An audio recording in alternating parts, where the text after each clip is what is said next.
ஆனா இந்த மாதிரி ஒரு கேவலமான கேரக்டர் நான் சத்தியமா பார்த்ததே இல்லை ப்ரோ. ஒரு மாதிரி இருக்கு இந்த கேரக்டர். எப்படி அவங்களால மட்டும் முடியும்னு சொல்லி எனக்கு கேட்க தோணுது. அங்கே ஒரு பையன் கூட சேர்ந்து ஒரு மாதிரி சுத்தி ஒரு டிஃப்ரெண்டான கண்டென்ட்டை கொடுத்து அவனை ரெஸ்ட் ரூம்க்குலாம் இழுக்க ட்ரை பண்ணி ஒரு கண்டென்ட்டை கொடுத்துட்டீங்க. அதை இன்னைக்கு பிக் பாஸ் கண்டுபிடிச்சு ஒரு எல்லையை தாண்டி போத இவனடா கூட சப்போர்ட் பண்ணிட்டு இருக்கான்னு சொல்லிட்டு துஷார் அடிச்சு அவனுக்கான கேப்டன்சி பதவியை பிடிங்கி விட்டாங்க. உடனே இதுக்கப்புறம் நம்ம இங்க மாட்டிக்க கூடாதுன்னு சொல்லிட்டு நேரா போயிட்டு அவங்கிட்ட போயிட்டு இல்ல இதுக்கப்புறம் நம்ம வந்து அப்படி பேசிக்க வேணாம், நம்ம இதுக்கப்புறம் ஃப்ரெண்ட்ஸாவே இருக்கலாம் சரியா, இது செட் ஆகாதுன்னு நினைக்கிறேன், உன்னோட டைப் வேற என்னோட டைப் வேறன்னு சொல்லிட்டு அவங்கிட்ட சொல்லி முடிச்சுட்டு அப்படியே நேரா காமு மாமா கூட போயிட்டு இப்ப கண்டென்ட் ஆரம்பிச்சாச்சு. இப்ப காமு மாமா கூட சேர்ந்து ஒரே குஜாலா இருக்கு, ஒரே ஆடல் பாடல் நிகழ்ச்சியா தான் இருக்குது. இதெல்லாம் என்னடா கேரக்டர்? யாரா நீங்களா எங்க இருந்துடா வந்திருக்கீங்க? இந்த மாதிரி ஒரு கேவலமான கேரக்டர்லாம் எங்க இருந்தா தூக்கி கொண்டு வீட்டுக்குள்ள போடுறீங்க? பார்க்கவே ஒரு மாதிரி அருவருப்பா இருக்கு கைஸ். சத்தியமா சொல்றேன், அருவருப்பா இருக்குது. இன்னும் ஆனா துஷார் பையலுக்கு புரியல, அந்த பொண்ணு உட்காந்து கேம் ஆடிட்டு இருக்கு அப்படிங்கிறது துஷார் பையலுக்கு புரியல. ஆனா எனக்கு தெரிஞ்சு அடுத்த வாரம் இந்த பொண்ணு இந்த வீட்டுக்குள்ள இருக்கிறதுக்கான வாய்ப்புகளே இல்லை. ஏன்னா நீங்க ஓட்டுக்களே போடலை அப்படிங்கிறது தெரிஞ்சு போச்சு. அரோரா அவர்களுக்கு சுத்தமா ஓட்டுக்கள் இல்லை. அது மட்டும் இல்லாமல் நேற்று ஒரு விஷயத்த சொல்லியிருந்தோம், இந்த சீசனை பொறுத்தவரைக்கும் 2 பேருக்கு தான் போட்டி, ஒன்று நடிப்பு அரக்கன், இன்னொன்று நடிப்பு அரசன் சொல்லியிருந்தோம். பட் நடிப்பு அரக்கன் வந்து பயங்கரமான ஓட்டுகளை வாங்கிட்டு இருக்காப்லையா? எப்படி ப்ரோ, எங்க இருந்து வாங்குறீங்க? எனக்கு சத்தியமா புரிய மாட்டேங்க. நடிப்பு அரக்கன் இன்னைக்கு பெருசா வீட்டுக்குள்ள கண்டென்ட்டே கொடுக்கல, நேற்று நைட்ல இருந்து அவர்கிட்ட பெருசா கண்டென்ட்டே வரல. இருந்தாலும் மக்கள் வந்து நாங்க ஓட்டுகள் போடுவோண்டான்னு சொல்லிட்டு ஓட்டுகளை வச்சு குமிச்சிட்டு இருக்காங்க போல. நடிப்பு அரசனுக்கான ஓட்டுகள் கீழே போயிட்டு இருக்குது. ஏன்னா நடிப்பு அரசன் யார் அப்படிங்கிறத மக்கள் கண்டுபிடிக்க ஆரம்பிச்சிட்டாங்க. அவருக்கு வெளியே எப்படி சப்போர்ட் வருது, உள்ள அவர் எப்படி ஆக்டிங் பண்ணிட்டு இருக்காரு, எல்லா விஷயத்தையுமே இப்ப மக்கள் ஓரளவு கண்டுபிடிச்சாங்க. அதனால சபரி அவர்களுக்கு பெருசா ஓட்டுகள் வரல அப்படிங்கிறது நம்மளால தெரிஞ்சு முடிஞ்சு. சரி ஓகே, யார் யார் என்னென்ன பொசிஷன்ல இருக்கா, எவ்வளவு ஓட்டுகள் வாங்கியிருக்காங்க அப்படிங்கிற விஷயத்தை மொத்தமா பாத்திரலாமா? அபிஷியல்ல யார் யார் எங்க இருக்கா அப்படிங்கறத ஒரு 2-3 பேரை பத்தி சொல்லிடுறேன். அன்அபிஷியல் நம்ம மொத்தமா பாத்திரலாம் சரியா? சோ வீடியோக்குள்ள போறதுக்கு முன்னாடி எப்பவும் போல இந்த வீடியோ லைக் பண்ணிட்டு சேனலை சப்ஸ்கிரைப் பண்ணி எனக்கு கொஞ்சம் உதவியா இருக்கும். மறக்காம தட்டி விடுங்க, லைக் தட்டி விட்டுக்கோங்க. சோ எப்பவும் போல நம்ம நடிப்பு அரக்கன் தண்ணிப்பழம் அவர்கள் தான் முதல் இடத்துல இருக்காப்ல. ஒரு 1,31,000 ஓட்டுகள், எப்படி 1,31,000 ஓட்டுகள் எடுத்து முதல் இடத்துல இருக்காப்ப அன்அபிஷியல்ல. ஓகேவா? முதல் இடத்துல இருக்காப்ப. அபிஷியல்லையுமே நம்ம தண்ணி பழம் தான் இப்ப முதல் இடத்துல இருக்கதா கேள்விப்பட்டேன். என்ன வெறும் அதுக்குள்ள இந்த அளவுக்கு ஓட்டுகள் வந்துட்டான்னு கேட்டா அதை நீங்க தான் சொல்லணும். நேற்று நைட்டு நம்ம அந்த வீடியோ போட்டவே கேட்டிருந்தேன், யாருக்கு ஓட்டு போட்டீங்க, தண்ணி பழத்துக்கு தான் ஓட்டு போட்டீங்களா, கமெண்ட்ல சொல்லுங்க பார்க்கலாம்னு சொல்லியிருந்தேன். அவ்வளோ கமெண்ட் ப்ரோ, ஐயோ எல்லாருமே ப்ரோ தண்ணி பழத்துக்கு தான் நம்ம சப்போர்ட் ப்ரோ, என் தலைவன் தண்ணி பழம் தான் டைட்டில் வின்னர் ப்ரோன்னு சொல்லிட்டு கமெண்ட்டை தெறிக்க விட்டுட்டு இருக்காங்க. அந்த வகையில் திவாகர் அவர்கள் முதல் இடத்த ரிட்டர்ன் பிடிச்சிட்டாப்ல. 2வது இடத்துல சபரி அவர்கள் இருக்காப்ல. அன்அபிஷியலை பொறுத்த வரைக்கும் ஒரு 1,10,000 ஓட்டுகள். நல்லா கவனிச்சு பாருங்க, நேற்று வரைக்கும் நீங்க பார்க்கும்போது 2,000, 3,000, 5,000 ஓட்டுகள் டிஃபரெண்ட் தான், ஒரு 5,000 ஓட்டுகள் தான் டிஃபரெண்ட் இருந்துச்சு. யாருக்கு? நம்ம சபரி அவர்களுக்கும் தண்ணி பழத்துக்கும். பட் இன்னைக்கு 20,000 ஓட்டுகளை டிஃபரெண்ட் வச்சிருக்காப்ல. 20,000 ஓட்டுகள் அப்படிங்கிறது எவ்வளவு பெரிய விஷயம் தெரியுமா? அதுவும் 2வது வாரத்திலேயே அது ஒரு சேனல் ப்ராடக்ட்டை நீங்க மிஞ்சி மேல போறீங்கன்னா அது பெரிய விஷயம் தான். அதுக்கு மக்களாகி நீங்க எங்க இருந்தோ சப்போர்ட் அள்ளி தட்டிட்டு இருக்கீங்க. ஏதோ ஒரு வகையில் உங்களுக்கு பிடிச்சி போச்சு அந்த தண்ணி பழத்தை. அவர் வெளியே என்னதான் பண்ணியிருந்தாலும் பரவாயில்ல, பட் இப்போ எங்களுக்கு அந்த வீட்டுக்குள்ள அவரை பிடிச்சிருக்குது, அதனால நாங்கள் சப்போர்ட் கொடுக்குறோம்னு சொல்லிட்டு ஜென்யூனா பயங்கரமாக சப்போர்ட் கொடுத்துட்டு இருக்காங்க. பட் சபரி சைடில் நிறைய ஆக்டிவிட்டீஸ் இப்போ ஸ்டார்ட் ஆனது என்னால் கவனிக்க முடிஞ்சு. பார்ப்போம், கம்மிங் டேஸ் மாட்டிப்பாங்க. அடுத்ததான் 3வது இடத்துல பார்வதி அவர்கள் இருக்காங்க, ஒரு 61,000 ஓட்டுகள். நல்லா கவனிச்சுக்கோங்க, இந்த வீட்டுக்குள்ள அதிகமா கண்டென்ட் கொடுக்கிறது பார்வதி தான். ஓகேவா? அதிக கண்டென்ட் பார்வதி தான். அது நெகட்டிவோ பாசிட்டிவோ கண்டென்ட் ஃபுல்லாவே பார்வதி தான். ஆனா பார்வதிக்கு 61,000 ஓட்டுகள் தான், தண்ணி பழத்துக்கு 1,30,000 ஓட்டுகள். அப்படியே டபுள் மடங்கு ஓட்டுகளை வாங்கி வச்சிருக்காங்க. இங்க தான் மக்கள் வந்து இங்க தான் மக்களை புரிஞ்சிக்க முடியல எப்படி மக்கள் ஓட்டுகள் போடுறாங்கன்னு சொல்லிட்டு. ஆனா இப்போ பார்வதிக்கு சப்போர்ட் வர ஆரம்பிச்சிருக்கு, அதனால கவனிக்க முடியுது. இப்போ பார்வதிக்கு பயங்கரமா சப்போர்ட் வந்துட்டு இருக்குது. பார்க்கலாம் என்ன நடக்கும்னு சொல்லிட்டு. அபிஷியல்லையுமே சேம் இதே தான் இருக்குது. முதல் இடத்துல திவாகர், 2வது இடத்துல சபரி, 3வது இடத்துல விஜே பார்வதி. இவங்க 3 பேர் தான் அபிஷியலையும் டாப்ல இருக்காங்க. ஸோ வரப்போற நாட்களில் இவங்க தான் டஃப் கொடுப்பாங்கன்னு நினைக்கிறேன். மற்றபடி எனக்கு தெரிஞ்சு வேற யாருமே இந்த வீட்டுக்குள்ள டஃப் கொடுக்க மாட்டாங்க.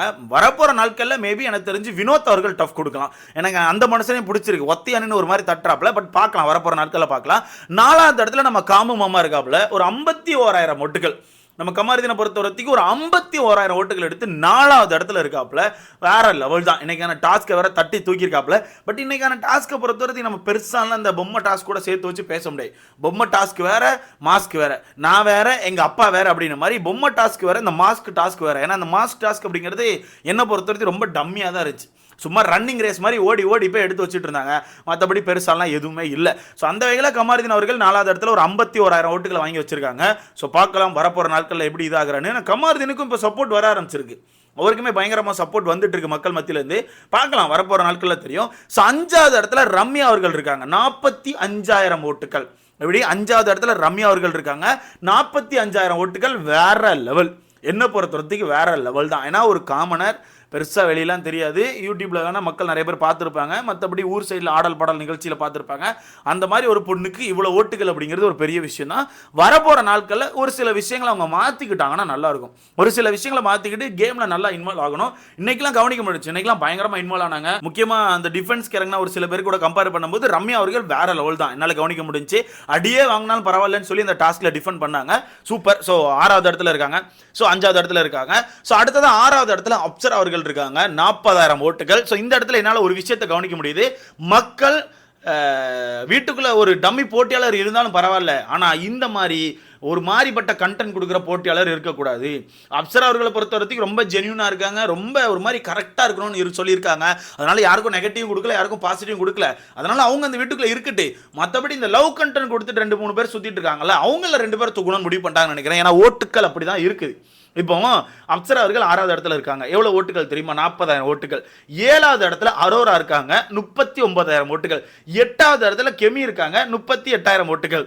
9வது இடத்துல நம்ம எஃப்ஜே இருக்காப்ல, 38,000 ஓட்டுகள். சேம் ஓட்டுகள் தான், இந்த 3 பேருமே சேம் ஓட்டுகள் தான். அப்சரா மட்டும் கொஞ்சம் மேலே போயிருக்காங்க, ஒரு 2,000-3,000 ஓட்டுகள் மேலே போயிட்டாங்க. ஸோ அரோரா, கெமி, எஃப்ஜே இந்த 3 பேருக்கும் ஓட்டுகளே இல்லை. பட் இந்த இடத்துல எனக்கு என்னன்னா, கெமிக்கு ஏன் ஓட்டு வர மாட்டேங்குன்னு எனக்கு தெரியல. நான் கவனிச்ச வரைக்கும் கெமி கேமை கரெக்டாக விளையாடுறாங்க, வீட்டுக்குள்ள ஓரளவு எல்லாரும் மாதிரி கண்டென்ட் தான் பண்ணிட்டு இருக்காங்க. பட் கெமிக்கு பெருசாக சப்போர்ட் வரல. ஸோ இங்கேருந்து என்னால் எந்த விஷயத்தை கவனிக்க முடியுதுன்னா, கெமிக்கு பெருசாக வெளியே ப்ரொமோஷன் பண்ணலை. ப்ரொமோஷன் அப்படிங்கிறது பெருசாக கெமிக்கு இல்லை, அதனால் எனக்கு தெரிஞ்சு அவங்களுக்கு ஓட்டுகள் வர மாட்டேங்குது.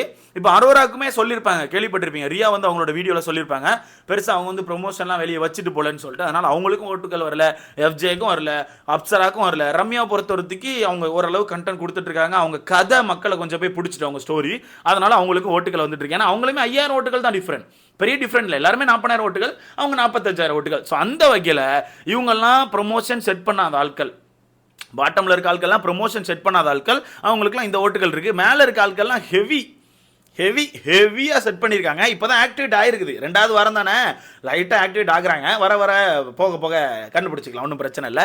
ஸோ இதில் இருந்து யார் வெளியே போவான்னு சொல்லி கேட்டிங்கன்னா, கெமியை வெளியே தூக்குறதுக்கான வாய்ப்புகள் கம்மி. ஏன்னா கெமியை பொறுத்தவரைக்கு அவங்க இந்த கேமுக்குள்ளே இருந்தாங்கன்னா வரப்போகிற நாட்களில் டாஸ்க்கை நல்லா விளையாடுவாங்க. ஸோ டாஸ்க்கை விளையாடுறதுக்கும் நமக்கு ஆட்கள் தேவை. அந்த வகையில் கெமியை தூக்க மாட்டாங்க. எஃப்ஜே எப்படி அவுட்டு, அவன் இந்த வீட்டுக்குள்ளே இருக்கிறதுக்கான வாய்ப்பே கிடையாது, அவனை எப்படியும் தூக்கிடுவாங்க. ஏன்னா அவன் என்னதான் கேம்லாம் விளையாடி கண்டென்ட்லாம் கொடுத்தாலும் இந்த வார்த்தைகள்னு ஒன்று இருக்குல்ல, அதை அவன் இஷ்டத்துக்கு விட்டுட்டு இருக்கான். அது கடைசியில் ஒரு பெரிய பிரச்சனையில் போய் நின்றோம். அதனால எஃப்ஜே தூக்கிடுவாங்க. அவருக்கு ஓட்டுகளுமே இல்லை, வெறும் 38,000 ஓட்டுகள் தான். ஸோ கெமியை தூக்குறதுக்கான வாய்ப்புகள் கம்மி. அதனால அரோரா அவர்களை தூக்கிடுவாங்க. அரோரா அவர்களை கண்டிப்பாக தூக்கிடுவாங்க. வெளியே பயங்கரமாக வச்சு மக்கள் செஞ்சுட்டு இருக்காங்க. இந்த மாதிரி ஒரு கீழ்த்தரமான ஒருத்தையை உள்ளத்துக்கு வச்சிருக்கீங்களா எதுக்குன்னு சொல்லிட்டு மக்கள் பயங்கரமாக கொஸ்டின் எழுப்பிட்டு இருக்காங்க. என்ன பிறகு இதில் கீழ்த்தரன்னு கேட்டிங்கன்னா, கண்டிப்பாக இது அப்படித்தான். ஏன்னா உள்ளே போயிட்டு ஒருத்தவங்களை சொரிஞ்சு ஒரு மாதிரி ஃபோர்ஸ் பண்ணி இழுத்து ஒரு விதமாக நீங்கள் ஏதோ ஒரு விஷயத்தை ட்ரை பண்ணுறீங்க. அதை தாண்டி இப்போ அது எல்லையை கடந்து எங்கெல்லாமோ போயிட்டு இருக்கு. அது நீங்களே கவனிச்சிருப்பீங்க, அது எங்கெல்லாமோ போயிட்டு இருக்குது. அதனால் இந்த விஷயத்தில் நான் மக்களுக்கு தான் சப்போர்ட் பண்ணுவேன். கண்டிப்பாக மக்கள் சொல்கிற கருத்து தான். அதனால் அரோரா அவர்களை வெளியே தூக்குறதுக்கான வாய்ப்புகள் அதிகமாக இருக்குது. தூக்கினா நல்லது நான் நினைக்கிறேன் ப்ரோ, தூக்குனா ரொம்ப ரொம்ப நல்லது நான் நினைக்கிறேன். உங்களோட மைண்ட் செட் என்ன அப்படிங்கிறத மறக்காம கமெண்ட்ல போட்டுருங்க. அண்ட் யாருக்கு ஓட்டுகள் போட்டீங்க? நேற்று வரதுக்கு தண்ணி பழம் கமாண்ட் ஒரு மாதிரி தெரிச்சிச்சு. பட் இன்னைக்கு விஜே பார்வதிக்கும் சபரி அவர்களுக்கும் கொஞ்சம் கமாண்ட்ஸ் வர்றதுனால கவனிக்க முடியுது. முக்கியமாக கமாருதீனுக்கு வர்றதை கவனிக்க முடியுது. கமாருதீனுக்கு ஃபேன்ஸ்லாம் வந்துட்டீங்களா? ஸோ சொல்லுங்க மறக்காம கமெண்ட்ல யாருக்கு ஓட்டு போட்டீங்க அப்படிங்கிறத மறக்காம சொல்லுங்க. இன்னும் ஒரு நாள் தான் இருக்குது. நாளைக்கு முடிஞ்சுன்னா ஓட்டுகள் நாளைக்கு நைட் லாக் ஆயிரும். அதுக்குள்ள திவாகர் 2 லட்சம் ஓட்டுகளை தொட்டிட்டாருன்னா இங்க ஒரு தர்பூசணியை வாங்கி வச்சிருவோம். ஏன்னா 2 லட்சம் ஓட்டுகள் சொல்லியிருந்தோம், தொடாதுன்னு நினைக்கிறேன். அதனால 2 லட்சம் ஓட்டுகள் வச்சுக்கலாம். 2 லட்சம் ஓட்டுகள் தோண்டினா சாட்டர்டே சண்டே எபிசோட்ல நம்ம தண்ணி பழத்தை தூக்கி வைக்கிறோம். கைஸ் உங்களுக்கான கருத்தை மறக்காம கமெண்ட்ல போட்டு போங்க. அடுத்த வீடியோல பார்க்கலாம்.